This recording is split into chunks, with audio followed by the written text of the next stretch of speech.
to the mystery in the Bronx tonight after the family tragedy that left 2 children dead. We are hearing from neighbors who say the building has had problems for months. The radiator that killed those girls looks like this one. Mayor de Blasio says that their death was a, quote, freak accident. Crews inspected the building's boiler and found no problems, and we're learning more about the landlord who was listed as one of the worst in the city.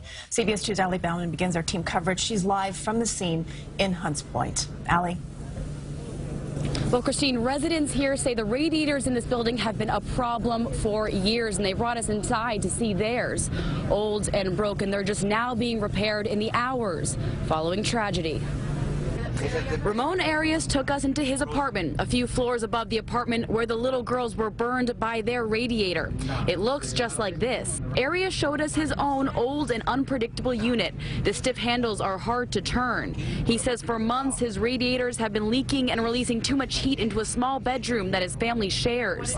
He filed a complaint with the city back in July, but he and his aunt say no one came to fix it until yesterday. And they fixed it yesterday. What time yesterday? After the kids died. Fire officials say a radiator steam leak caused the burns on 2-year-old Ibans Ambrose and her 1-year-old sister, Skylie Veo, yesterday afternoon.